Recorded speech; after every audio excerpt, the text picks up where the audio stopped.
What's going on, you guys? Welcome to the No Matter What podcast. My name is Sina. Rafa, Mandy, So, what's going on, Andy? How was your day? absolutely fantastic day. It's pouring rain in Los Angeles. You guys already know when it rains, it pours. I'm excited to be here with you guys. Really love what you got going on here, Cena. Got to give you your flowers here. Ralph, love you, brother. Love both of you guys. This is incredible. thank you. Thank you. Appreciate it, man. So, one thing I don't think we've ever really talked about it, and I'm just gonna, you've ever been to treatment? I've been to a treatment center twice in my life. I went to a treatment center in San Pedro, California. It was called Fred Brown. And I went to another treatment center in Florida. It was called United Recovery Project. Um, yeah, so been to two. So, you're familiar with the treatment lifestyle. I'm familiar with it, yeah. All right. What's your thought on how was it when you first got there? Oh, let's go. How old were you when you first got introduced to treatment? The first time I went to treatment, I was 22 years old. I The second time I went, I was about 28. Um, my experience with it and when I first went, are really different because you know, I don't know how to say it. I see treatment kind of like a stable, you know? It's kind of like when you put a horse in a stable, you know, it's in a controlled environment. And so, you know, you could give it hay, you could pet its mane, you could change its horseshoes, you could take it on walks around the ranch. But really, if you let the horse out of the stable without a program, you could take a horse to the lake, but you can't make it drink the water. So in like reality, you know, I think treatment is a good way to help people to stop. You know, it's a good introduction into this new way of life of recovery, which not a lot of people really get acquainted with. They think that treatment being in the facility or facilities, like, you know, for a while, I thought I could play the system. I thought, like, you know, if I said the right things to my counselor, if I told my family the right things, if I got the weekend passes or the girlfriend or the car and all that stuff, you know, the money, the job, the schooling, and everything that I was gonna be all right, but I was really incorrect in that type of thinking because what ended up happening is I would get out, but the same thing that led me to treatment is the same thing I got out with. The only thing that was different now is I was abstinent. I still didn't have a program. So, Abstinence. Yes. So, what is one thing that you got from treatment? one thing I did get, which I really do and I value and I appreciate, it was it wasn't so much as far as the facility, it was the people that work there. The people that work there were actually I'm not gonna say all of them, I'm gonna say there was certain uh faculty that they were involved in 12-step recovery or they went to like 12-step meetings. And what they would do is they kind of pull me to the side and then be like, hey, listen, bro, you're fucking up. Hmm. Hey, you're gonna crash and you're gonna hit your head against this wall right now. Why don't you really slow down and really think about what you're doing right now before you go and do this? And I'd kind of be like, you don't know what you're talking about, dog. I know what I'm doing right now. I know. I got this. All that stuff. You know what I mean? And then really in reality though, like this faculty, they would kind of push me and they would tell me, "Hey, go to meetings." They'd be like, "Hey, why don't you get a sponsor?" Or they tell me like, "Hey, why don't you take steps and stuff like that." And I really know what the hell they were talking about. I, it was all foreign.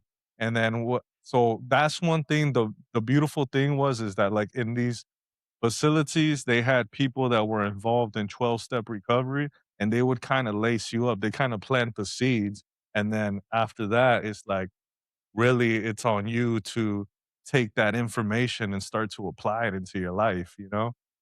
So that's kind of the beautiful thing that I got from treatment. The other beautiful thing that was from treatment that I really liked was the fact that it helped me to stop long enough, but it wasn't, I don't think that like stopping was one thing, applying was another because I had to learn how to apply a program into my life. And, it's all good and fine and dandy that, they were giving me the suggestions. It was on me though, because I wasn't applying it. But when you got out of treatment, was it easy for you to apply those suggestions, apply those things that were taught to you in the real world? I'm not really. And the reason why was because, you know, like, they took us to meetings, and that was one part, you know?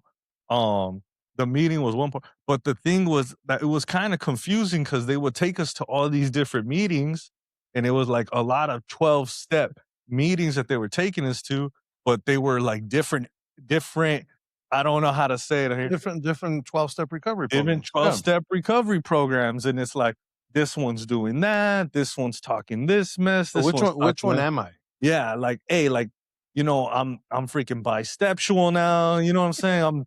I'm doing this, I'm confused, I gotta throw $4 in the basket, you know what I'm saying? It's all this confusing stuff because I really didn't understand what they were talking about.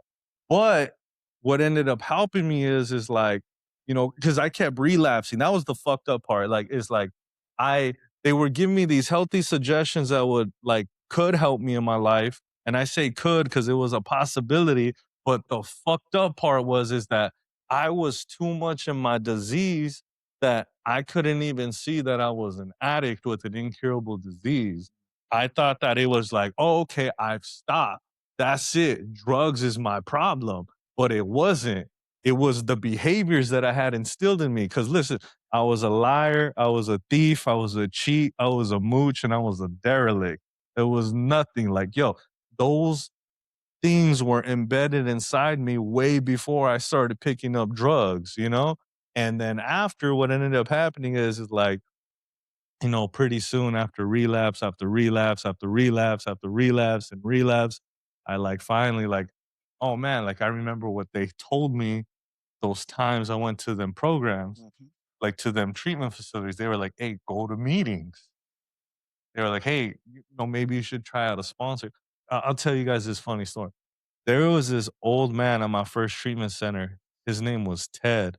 He was an old man, probably like about 67 years old.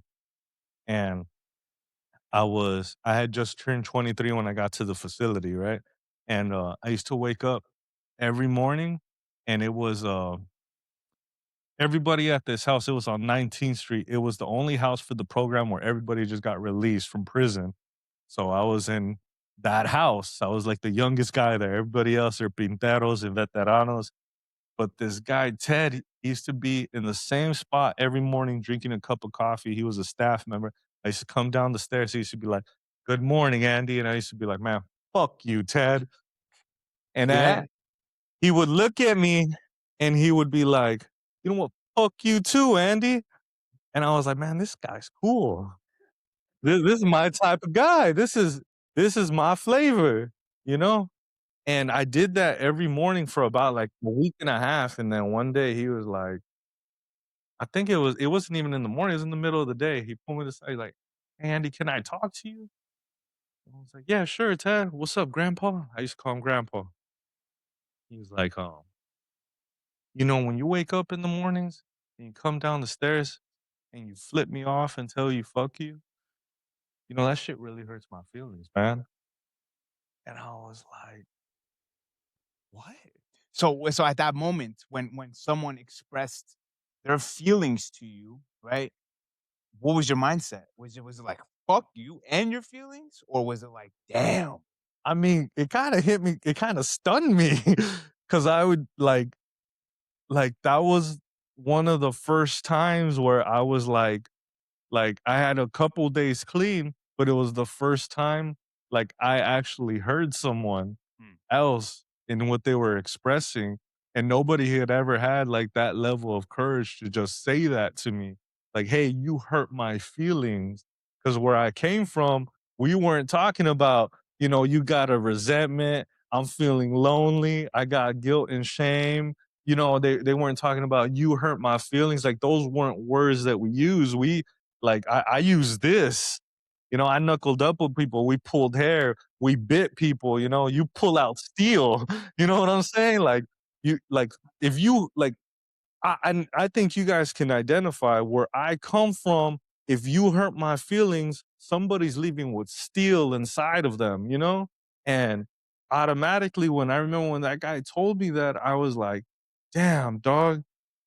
Like I thought he was checking me, but in reality, he was just expressing himself. What was happening is that life was checking me. I got a really strong hit right there, and I remember from that moment on, I always remember that old man, and I always appreciate him. I I think he passed away now, you know, but that was like a really strong implication. That's one thing that I loved about treatment, and then, but a lot of the things that happened there, I mean, there was just there's a lot of confusion, but there's a lot of clarity. It's like, I don't know, this guy that I know said one time, "You gotta listen for the similarities, Differences. not the differences." That when we're looking for the similarities, you're able to identify, but when we're looking at the differences, you're comparing yourself. So, get busy identifying and not comparing. And, I was busy in treatment comparing myself, because the disease was lock, stock, and barreled. It was like, yo, like, um, these people don't understand me. They've never been through what I've been through. Like, if you didn't smoke meth and run around naked with a gun, like, I didn't fuck with you. If you didn't have certain numbers tattooed on your body, I didn't fuck with you. If you use certain language, I didn't fuck with you. If your skin color was a certain type of color, then I didn't fuck with you. I wasn't, and I was so busy that my whole life I was caught up in the grips of active addiction, and I didn't even realize it. So a little bit ago, you talked about the disease of addiction, obviously, and where it manifests is, and the drugs just being basically a symptom, right? Hmm. That's what we ran to, Yeah, yeah. right? That's what we went to. Oh, I'm feeling this. I'm gonna go get loaded, right? I Right. mean, I was the type of addict that, I mean, the sun's out, I'm getting loaded. You Yeah. know, it's dark out, I'm getting loaded. Yep. You know, the girl got mad at me, I'm getting loaded. I Yeah. mean, I got loaded for what you want me to go to the market? Let me get loaded first. You know, that type of addict, right? Yeah, yeah. So talk about a little bit of that, because for the viewers and a lot of people that don't really know like how the disease works, it manifests in our brain, manifests in our thinking. Yeah, you're right. Talk about that. What did that do? Well, you know, I I think in the safe part to say is that a lot of people, and I believe you're absolutely correct. People see addiction, they hear addict or see or looking at an addict or In Skid addiction, Row, and they think, oh, pipes, needles, alcohol, Toilet water. yeah, Yeah. all that stuff, you know what I mean? Homeless people, all that stuff. But reality is like the disease of addiction is it's centered in our thinking. It's really has to do with obsession, compulsion, and the total self-centeredness. The obsession is the mental, the compulsion is the physical, and the total self-centeredness is the spiritual part. And it's a spiritual malady, it's a dis-ease within ourselves. And drugs is just a symptom, but what are the other symptoms? It's just kind of like cancer. If somebody has cancer, they get certain symptoms, but just because you have this certain symptom that's coming out now doesn't mean that that's the total thing. You know what I'm saying? It's kind of like, I wish I had a piece of paper right here so I could show it, but I don't. Um, it's kind of like, you take drugs away, like you cut a piece of the paper off the corner, and that's drugs, but you're still left with the whole disease after you get clean. And so I got to understand what makes up addiction. Well, if drugs is just a symptom, then it's like, what are the other symptoms? Well, denial. Mhm. Denial is the inability to see the truth. Then I got to look at, like, what are the other symptoms? All right, justification, rationalization, substitution, dereliction, degradation, distrust of others, isolation, uh, shame, loneliness, all that stuff, paranoia, all that stuff that keeps us sick.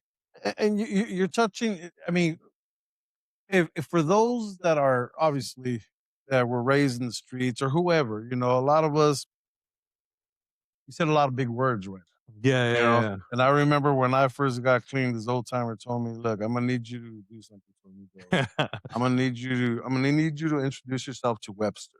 Yeah. Addiction. Yeah. I was like, "Who the fuck is Webster?" The dictionary. Because a lot of those words, I mean, God, we really need to look them up. 'Cause a lot of Right. those words, a lot of people nowadays don't know what they mean. No, they don't. Those are huge words like justification. What I never even knew I did that. Right. Well, the reason I did this was because that, like we were talking about it at the time. The reason, if the cops wouldn't stop pulling me over, like I would not, I wouldn't be going to jail. So it's Right. the cops' fault. Right. It's X, Y, and Z's fault. But the fact of the matter for me is like, for me, like I talked about this word accountability. Oh my God. Mm. A lot of people don't even know what that is. Yeah. It's not. Well, I'm just here in treatment because X, Y, and Z. Right. The problem I think nowadays a lot is that it's scary when people come into treatment because it's really, I mean, I needed hardcore. Like I'm Yeah. talking about like 6 months, no phone, no this, no that. Like, Yeah. no, like you're doing this. Like at one of the places I went, they had made me carry a big ass boulder around because I was talking to the women too much. Damn. Yeah. What That's what place was that? It was in Lincoln Heights. Oh my gosh. A Yeah. boulder? Yeah. A big boulder that said no fraternization. Could you smoke it? I couldn't smoke it. That thing was crazy, man. But I mean, touch on like the process of how you're doing now. Like obviously when you got into recovery or treatment and you're like, this ain't for me. It sounds like you had a moment of clarity when Ted Yeah. said, you hurt my feelings. You're like, whoa. Like for me, like I would rather somebody be mad at me, but when they tell me I'm disappointed in you, Yeah. ugh, Oh man. God, that one to me is like, It eats you up. yeah, It eats you up. yeah, Well, I mean, well, Ted was one part, but there was like so many because, of like, I was course. sharing with you guys, I kept relapsing and relapsing and relapsing, and I just didn't get it. Like, like it was crazy because I was like, my mom's a pastor. My mom's a pastor. You know what I'm saying? Like she prayed over me. You know what I'm saying? Kumbayas and alleluias and you know akuna matanas and all that stuff. You know what I'm saying? I've been arrested. I've been to psych hospitals. I even had a therapist at the second treatment center I went to. Like all this stuff. Like what I'm saying is like I changed people, places, and things many times, She still followed. but I just kept going back, and it was like, yo, like, listen, my friend said this one time, and I identify. I was like, yo, I was done at 20, but I didn't get clean until 29. So I had like 9 years of like done using. Like I was done, dog. So But talk about that.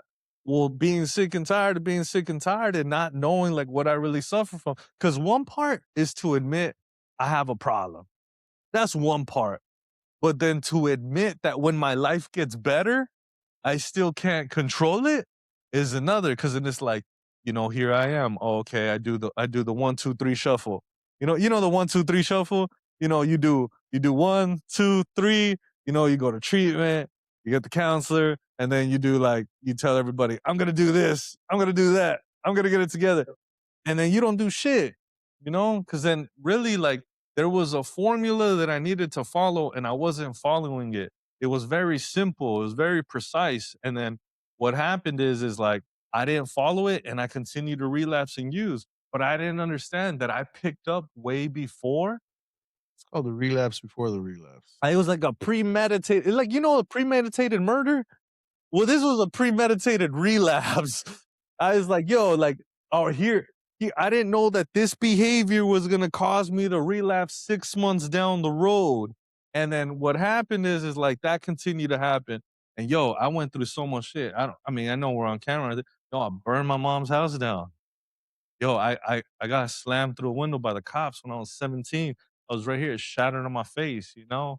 It scarred me for I got shot an inch away from my spine with a 9 millimeter.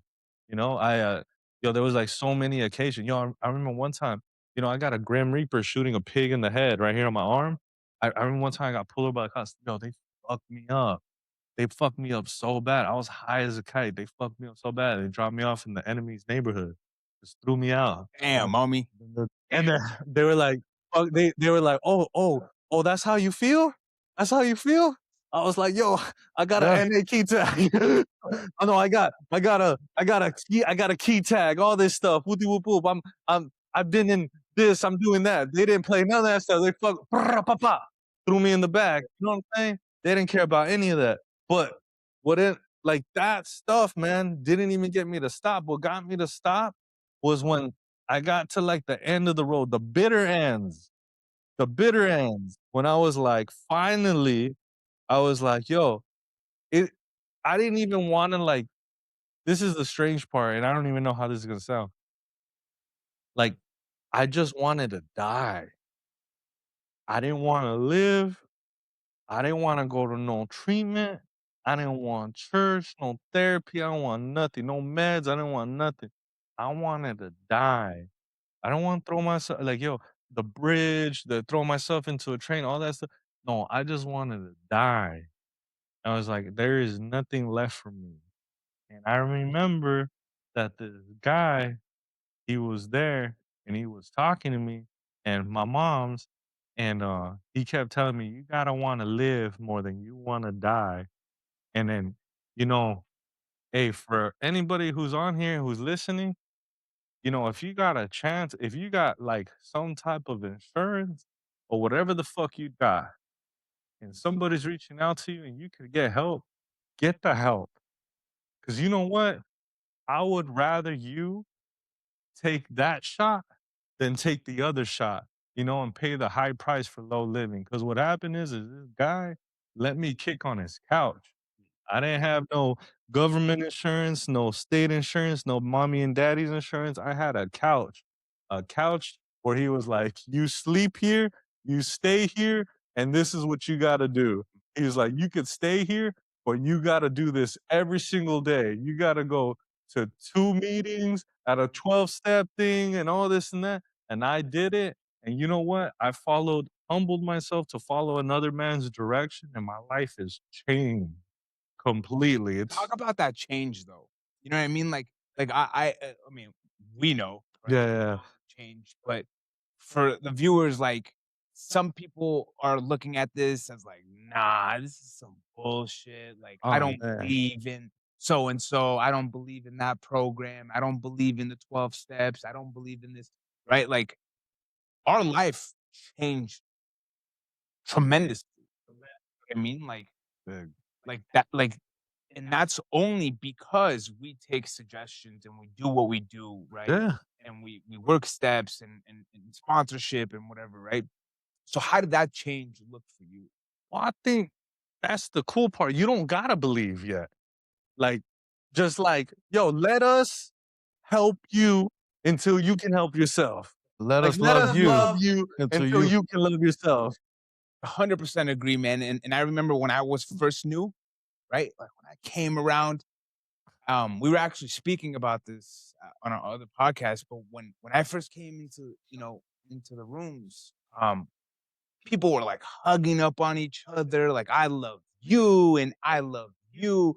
And I was just like, what did and I was court mandated.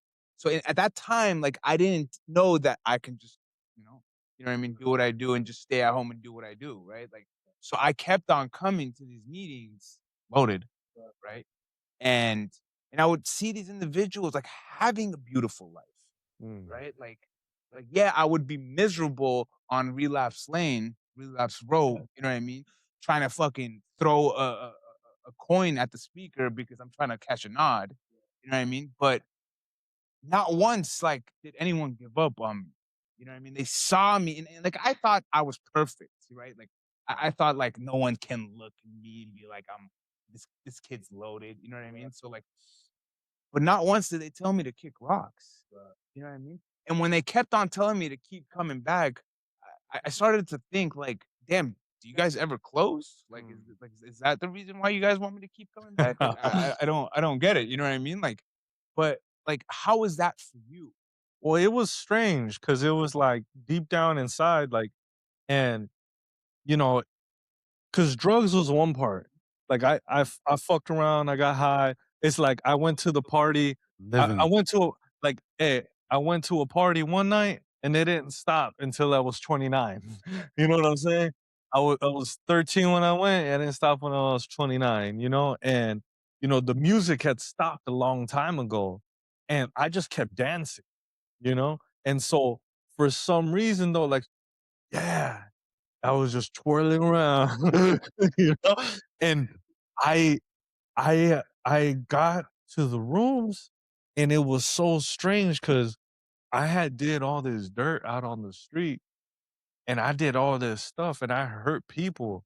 I'd harmed so many people, my family, like, innocent people. I mean, people, like, from other neighborhood, all this stuff, and then it was like I had got clean, and they were talking about like, "Yo, we'll love you until you can love yourself," and I was like, "What are you talking about? Like, how could you love me? You don't even know me." And if you did, you would run me out of this Yeah, place. and if you knew exactly what I've done, you wouldn't love me. And so I felt like a derelict. I felt degraded. And then I was like, but they were being so kind. And I didn't understand until one time I went to this meeting. I heard this guy sharing about his story and the things he had done. And I had identified with him. And I was like, wow. I was like, if he went through that, if that guy went through that stuff that he just talked about at the podium, and he just expressed how he felt when he got here, and his life had changed. Maybe mine can too. I just gotta stay here and get out of the way and see if it'll work. And that's when the miracle happens. There was this guy that I used to listen to on a speaker CD. His name was Lawrence. They called him Beaver. And he was sharing, and he was from the south side of Florence, and he was the first guy for me who was ever attracted for me in, like, a 12-step recovery process, and this guy was sharing, man, and he was talking about, like, kicking on cold concrete floors, being slammed down in the county jail, and then just he was talking about trying to kick a habit, and he would talk about, like, being inside of a restroom and clinking the light bulb so he could get it to turn on while so he could find a vein to register in, and I was like, "Yo, bro, that was me." And then he was talking about, like he said that he came home from prison, and he was like, "Man, I would talk about how man I was, but I slept on my mother's couch." And I was like, "Man, how can I not how can I stand here and say that this doesn't work if this guy's living proof of the program? He's living proof that recovery works, that meetings work, that sponsorship works, that I just have to give it a chance." Like, that was the thing though. Like, it only worked for me when I finally gave it a chance. It's when I got out of the way and I was like, you know what? My best thinking got me a front row seat here. So why don't I just do something simple? And listen, this is spoon fed stuff. This is like, why don't I sit down, I shut up, and I really listen to somebody who has walked this road before me and has actually have a proven way of life that is applicable and now that lives a life with principles. And Mm, that's what happened for me. Is like I took on, we could say 1 through 12, we could say steps, but yo, my life has changed completely. I'm not the guy who was on 7th and Figueroa no more selling Snicker bars for my next fix to go on the red line to go to MacArthur Park to pick up. I'm not the same guy who burned my mom's house down. I got a most loving and caring relationship with my moms. I was with her last night and my sisters. It was incredible to like, like one of my boys always shares about it, like being somebody's first call. Like, I'm somebody's fucking first call today. People rely on me. They depend on me, just like how you guys and people depend on you guys. And I look up to you guys because you guys have kids, families, and You guys are so well known in recovery, and so it's like I attribute to catch up to that. Because I want something attractive in my life. I don't want something unattractive no more. Because I was an unattractive person for so long. It was like, yo, I felt dead inside. There was no purpose for living. And now, like, recovery gave me the opportunity to find something worth living for. My life has changed magnificently. It's incredible. And like, that's why anybody who's listening on here, like, you know, don't stay stuck on stupid and parked on dumb, you know? Don't chew on and spit out the bone. If it don't apply, let Let it it fly, fly. but try to do something like, if you want listen, I don't know if there's these weird YouTube videos that I watch, these, like, stoic and all these things in the mornings because I meditate on them, but there's this dude, he always says, "If nothing changes, nothing Nothing changes." changes. Yep, And it's like, 100%. what and then I'm like, "Yo, like, it's so simple, like, it's so simple." And then it's like, how like, it's crazy to me how we have no known cure, but people think that they could still fix themselves, Especially this new generation. especially. And that's the fucked up thing is that these new generation, these individuals that are coming into a recovery program, think that, "Man, I can just do this one more time," Yeah, that's you the know? that And that's the scary thing about it is when they, I mean, but my God, that shit is just so scary because with this new drug, obviously, that we all know that everybody's doing, it just takes one. yeah, It just takes one, you know. But you touched on it because I love how, I mean, in recovery process, in the program of recovery, that's the one place in the world that gets the grimiest, dirtiest, scandalous motherfuckers, and it turns them into loving, caring, thoughtful people, family lovers. I mean, it's like how you said, you don't do what you do. If you don't do something different, you ain't gonna get nothing different. Like I love how we could go from park bench to park place. Like you got a twitch. No, my neck, Okay, you want me to get your back? No, please Okay, don't. okay, yeah. Well, I mean, and in all honesty, like it's because I mean, look, even just us three sitting down having a laugh, like the meeting after the meeting, Yeah. mhm, the meeting before the meeting, yeah, fellowshipping, like for me, changing my perspective was key in a lot of it. right. Because when we first come in, it's like I did, like you said, like I didn't want no fucking hug. I No, didn't want a hug. I didn't want your key tags. I didn't want no phone list. I didn't want a sponsor. I didn't want to call another man to tell right, me what to do or how to do it or even tell him anything. Because, like I said, a lot of people, pride and ego for men is a big one. yeah, I don't need another man. no. Yeah. What do I need a sponsor for? It was so interesting? I was telling, my sister last night because we were just talking about intimacy and, like, relationships, right? And, the most intimate relationship that I've ever had has been with another man. It hasn't been with a woman, it's been with another man, and, like, that was another thing, like, me trying to think about, like, how my life was so unmanageable when I got here. Like, unmanageability, people look at the outside quick, like, you don't got a car, you're jobless, you're penniless, homeless, all that stuff. But the unmanageability on the inside is really what was hard to deal with when I got clean. It's like, yo, I couldn't stand being by myself at night. My head hit the pillow, I couldn't sleep, I'd be wigging out, and then next thing you know, like, I was like I started to realize pretty soon that the unmanageable feelings caused me to have insane thoughts.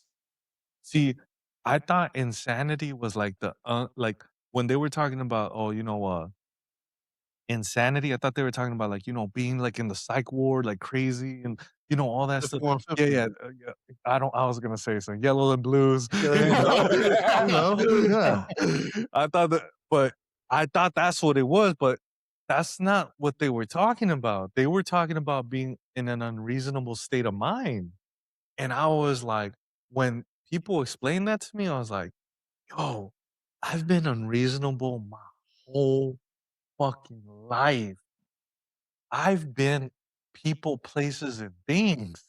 When they were sharing about, "Oh, change people, places, and things," I was people, places, and Yeah, they're things. talking about you. You're talking about They're me. talking about me. They're They're talking talking about about his you ass. Yeah. too. They're talking about And all then of us.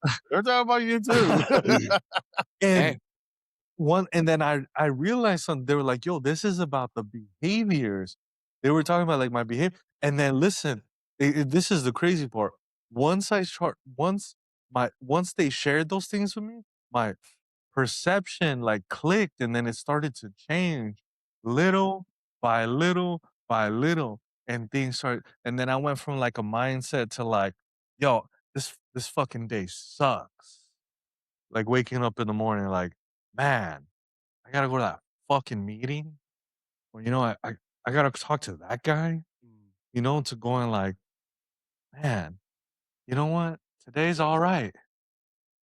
Hey, you know what? It's kinda cool that, man, that guy's being a service.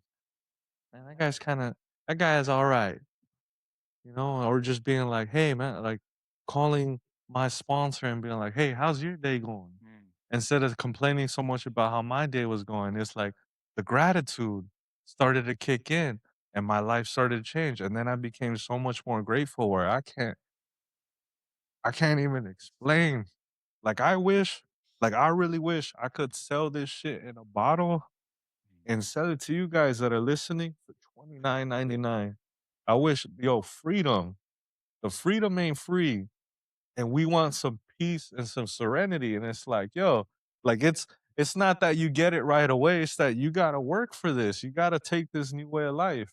And that's why, like, I appreciate you guys because you guys like have such fruitful lives, you know? And like I'm beginning to attain a fruitful life. And then you start to see that, and then you start to experience the miracle, the magnitude of the miracle, and you participate in it. So, any of you guys listening, really pay attention to the game that these folks are giving you here, because then you never know. Your life is on the line right now.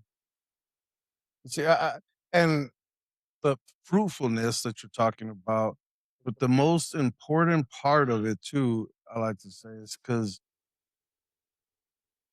it's not always peaches and cream. No. That's why it's so important when you're in a treatment facility, when you're wherever you're at, be that sponge, absorb as much as information as you can, because we have a thing that we call it, it's life on life's terms. Yeah.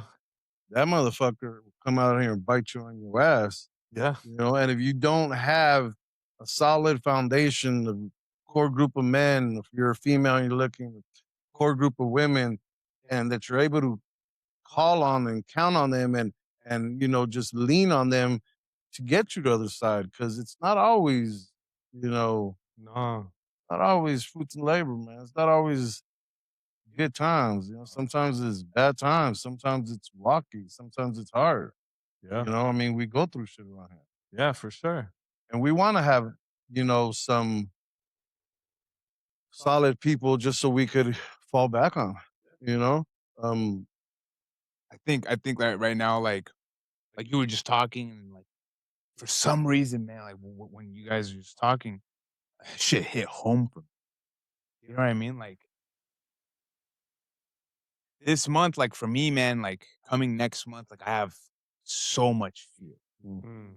You know what I mean? Like mhm, the fear of the unknown. You know what I mean? mm, Like not knowing what's gonna happen on March 2nd. mhm, You know what I mean? Like and like you guys know what's happening in my life, and like for me to like sit here and like be okay with not knowing what's gonna happen. You know what I mean? Like And for an addict mentality is like you always go into a negative.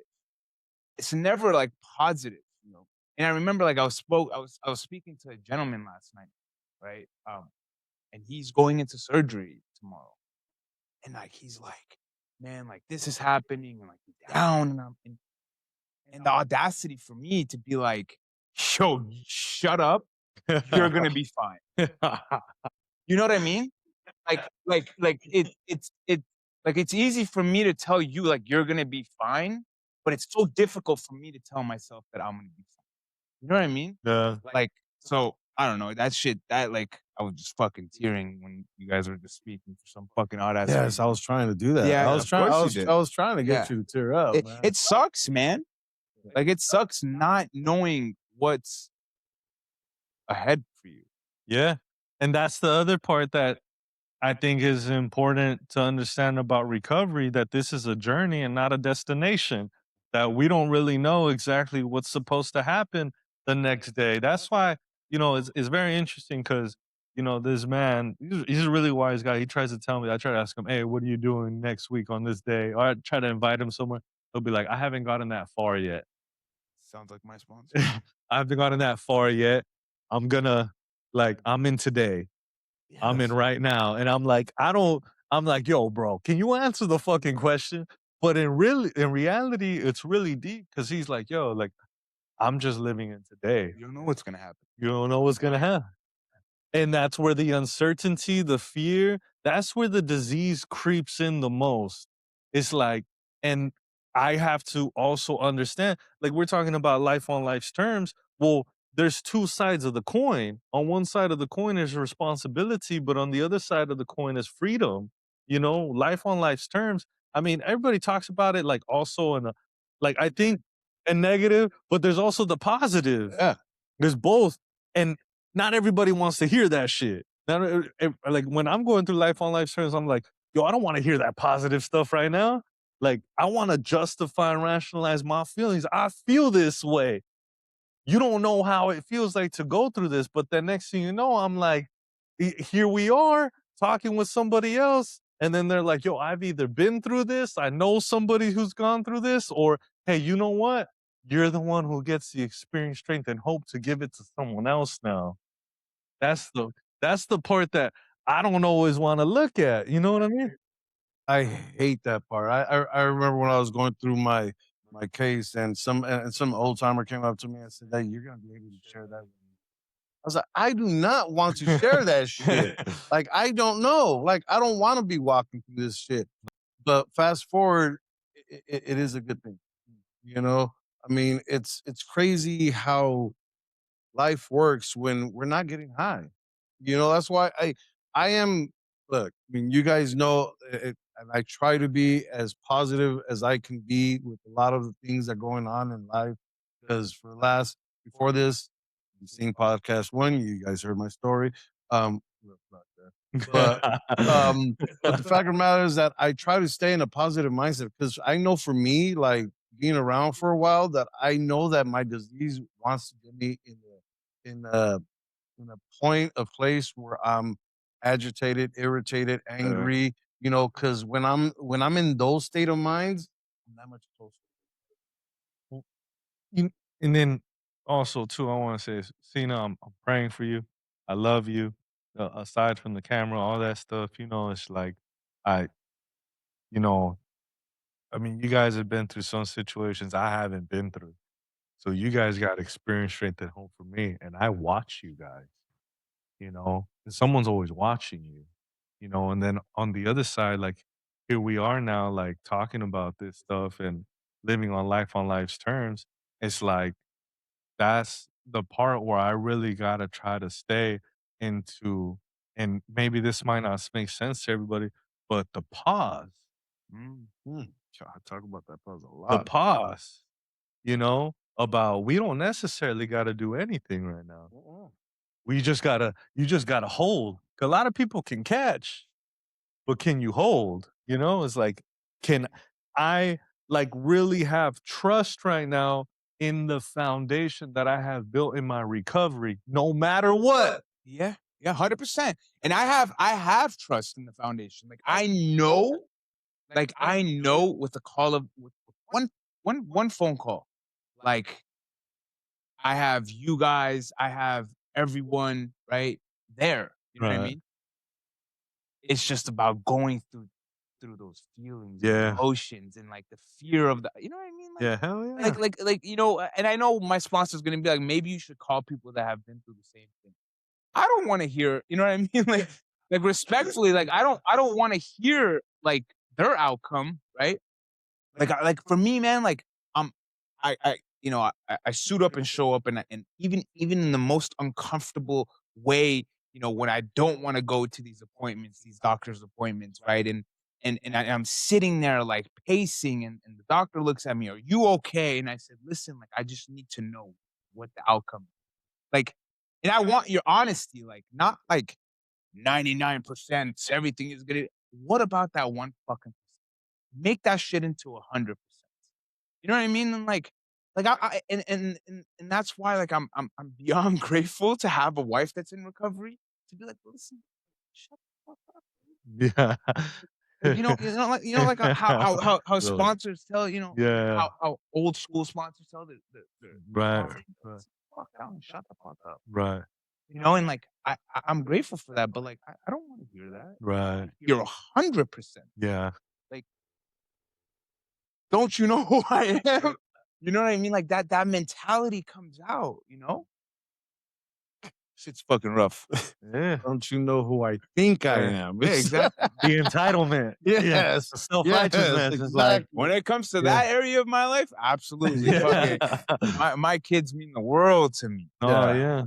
So we obviously podcast is called the No Matter What podcast. No matter what. Don't you forget it. Like we like to usually wrap up with this question because a lot of people have different ideas of what it is. I like to put the fucking in no matter fucking what, Yeah. because it sounds more. So, what does no matter fucking what mean to you? No matter what means to me that regardless of what happens on life's terms, that no matter fucking what, you don't use, that you don't ever gotta get high again, that you don't gotta go relapse again, that you got a sure shot for a proven plan for daily recovery, that just for the day you gotta stay clean no matter fucking what. We don't get high. Hey, wet or dry, it'll get you high, and we don't use it. Total fucking abstinence. That's no matter what for me. Yeah. Yeah, that's what matters. That's a good Yeah. one. Absolutely, man. Yeah, I appreciate you coming out. you already know. It's an honor and a privilege to have you on this podcast. So thank you. Thank you. Yes. If your loved one are struggling and are seeking help, there's links in the description down below. If you or your loved one don't want to reach out to these individuals and want to ask questions, feel free to leave a comment down below as well. Peace and love.